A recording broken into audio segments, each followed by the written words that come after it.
what's the monkey going to do? It's going to go... A couple more monkeys, so you remember. Talk to Write is an initiative launched in 2008 to raise standards in writing. If children can sequence and tell a story verbally, they can start to write it down. Please give my hats back, please. So let's just do the please. Please.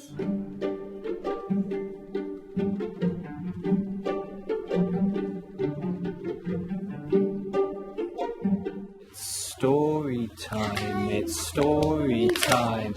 Look, listen, shh. At Pegasus Primary, situated in a pocket of high deprivation in Oxford, storyteller Chris Smith is visiting Class 2 on a day entirely devoted to storytelling. First they hear the story, then they draw a picture of the story, a kind of map. Third, they step through the story using physical movements and sounds to remind themselves of what's happened, and then they're ready to tell. Chris tells a traditional story about a hat seller whose wares are stolen on his journey to market by some thieving monkeys. So in the first stage, Going to market to sell. the teacher tells the story to the class, not reads it, but tells it, and they listen. And one day he'd made a basket full of hats, and he put it on his head, and he's walking through the forest singing a song like this. I am going to market, to market, to market. I am going to market to sell my hats.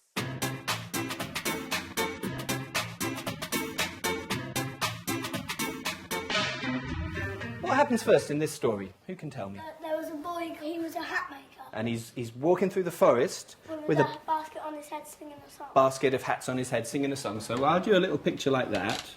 There's the man, there's the basket, and there's the hats.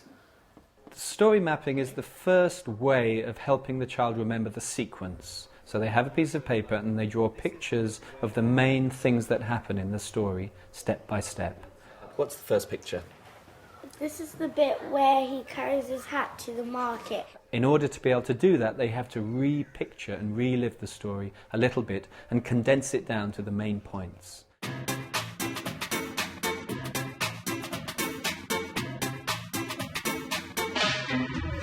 You ready to do the stepping?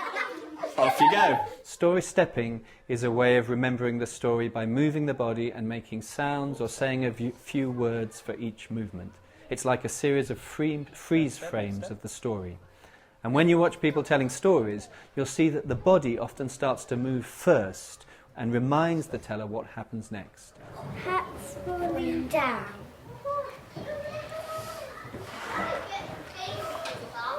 Daddy, tell me a story.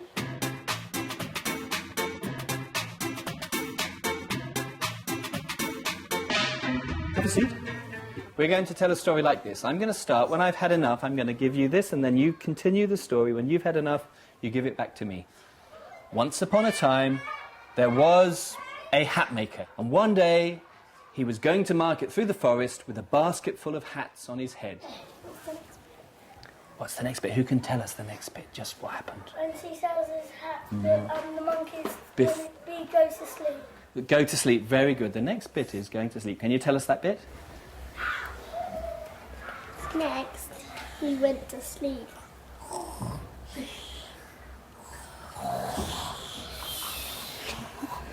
Then we'll pair them up in twos and they can start telling the story independently. Children begin often by copying exactly what they've heard, and then they start to play around and add their own words as they go. I'm going to market, to market, to market. And then he got near in the forest and he was feeling tired, so he drifted off to sleep. When he woke up, the hats wasn't there. The man collected them all up, and he went, yes. Having listened to the storyteller with her class, teacher Nanette Stormont provides prompts to help them get started writing. What are the first time words that we're going to use to introduce our story? What could we use? Once upon a time. A hat seller. And what was that storytelling word we used to join those ideas?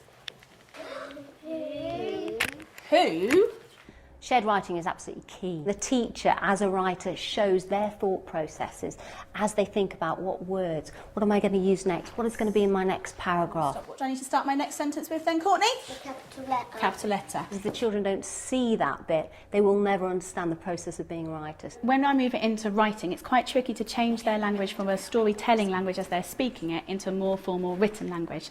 So to scaffold that, we kind of start with a sentence structure and help the children. They suggest words. That's how they get to choose and make the story their own. So what are the key steps to be taken before writing? Teach your children to become storytellers using this method: hear, map, step, speak.